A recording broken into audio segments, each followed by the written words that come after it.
Good morning everyone.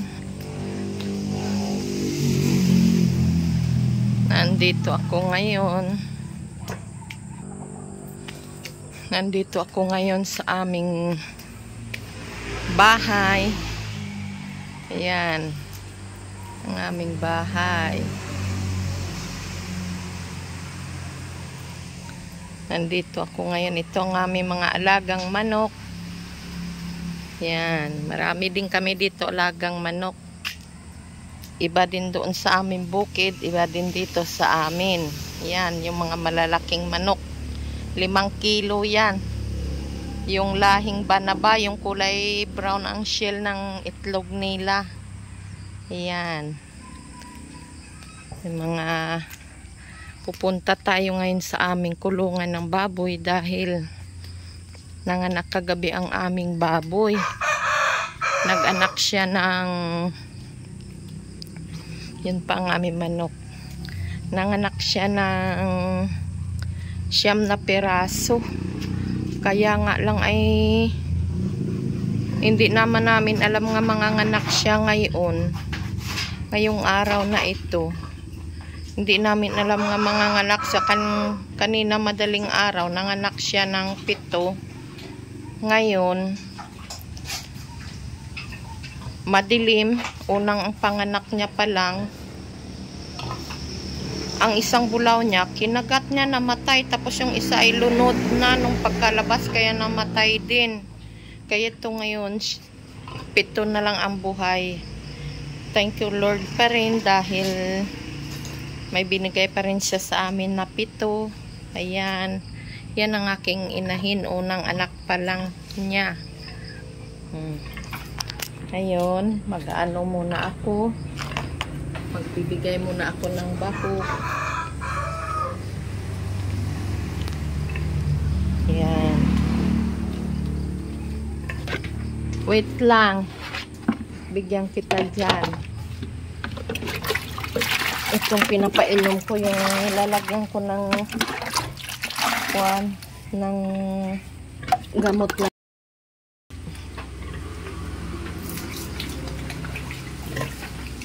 Mamaya. Tapos ito naman ay yung lapitin. May ipa.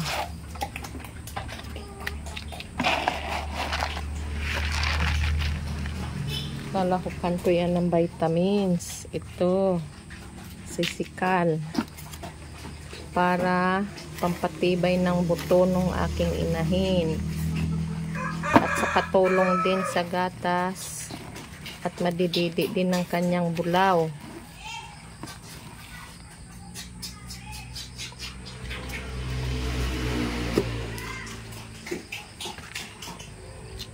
Ito.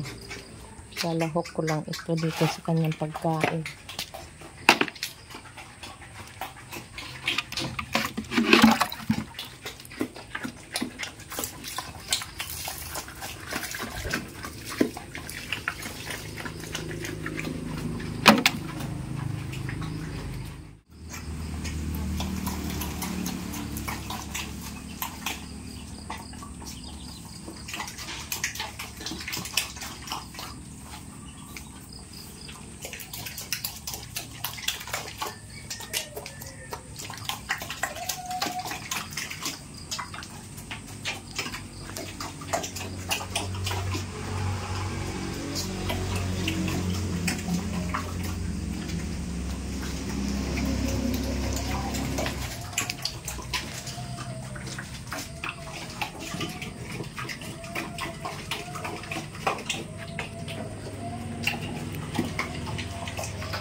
maglalagay ako ng ng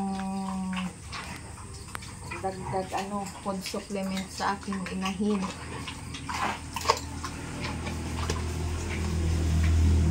So, hindi ko lang banggitin sa inyo kung ano ito.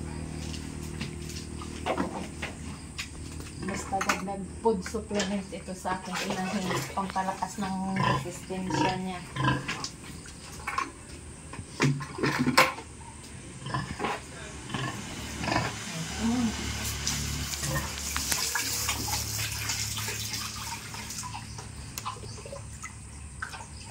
Ito ay nung unang anak niya ay sobra siyang matapang. Akala ko hindi magbago at talagang galit na galit sa kanyang mga bulaw.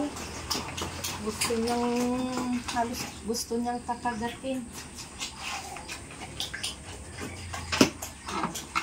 Ay nagbago naman at pinakausap namin ito kahit hayop ito. Pinakausap namin para masanay siya.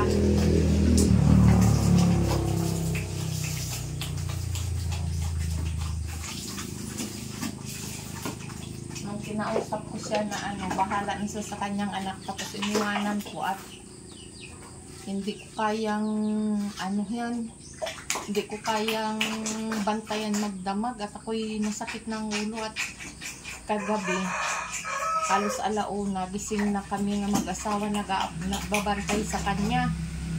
Tapos pag bantayan ko pa maghapon, tapos mamayang gabi ay hindi ko kaya inalpasan na namin kaninang madaling araw, inalpasan na namin sa kanya. At sinabi namin nga bahala na siya, basta pag namatayan sa ng isang bulaw, ibibinta namin. Ay sa awa ng Diyos, wala naman, okay naman siya. Ito tayo.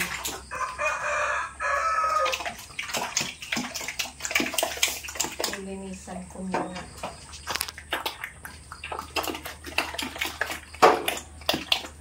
Ang daming kwan ay, pinuhutan nanak ni Papa. Ayan.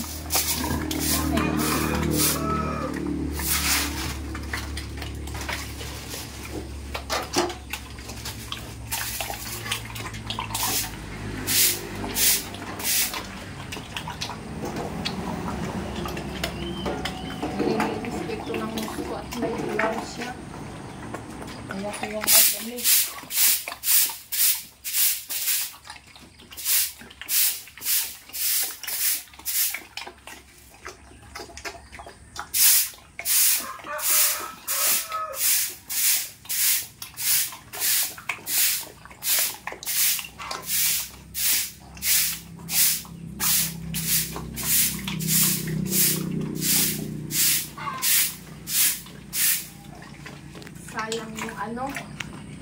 Sayang yung dalawang bulaw niya. Kung yun ay hindi namatay, yun ay pinakamababa ang presyo noon sana ay 7,000 ang dalawa. Ay malaking bagay din, kaya lang ay ganun talaga. At unang anak niya pa lang, sobrang laki kasi. Ay unang anak niya pa lang, wala ko sa experience sa kanyang mga bulaw. Yun, mga matay.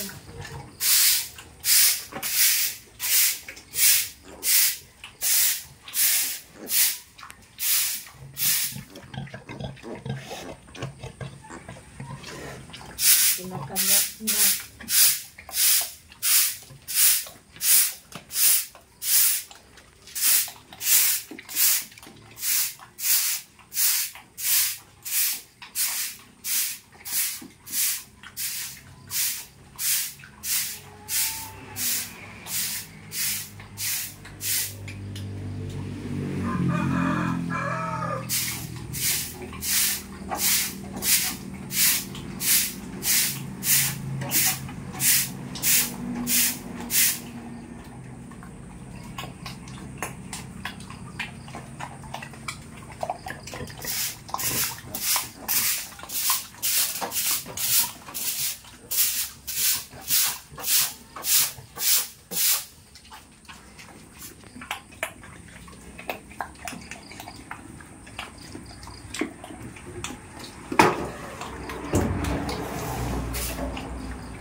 inumin ko pa.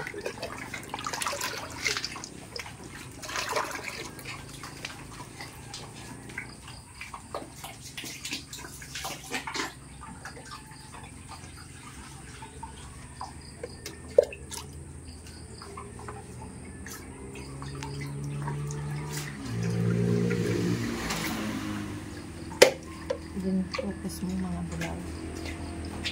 Yan.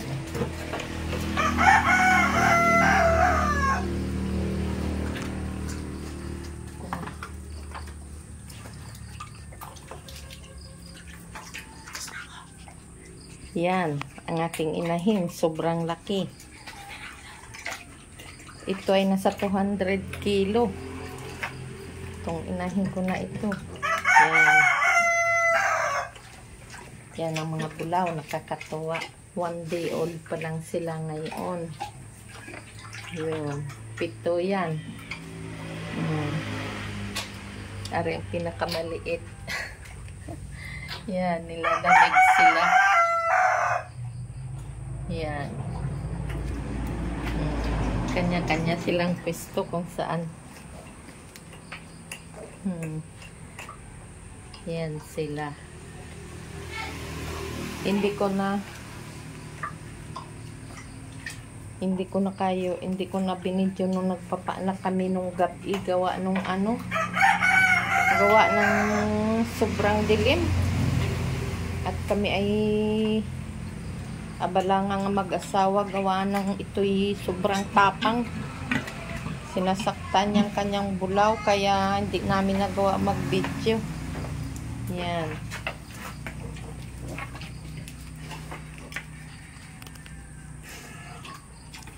Ito naman ang i-update ko lagi sa inyo.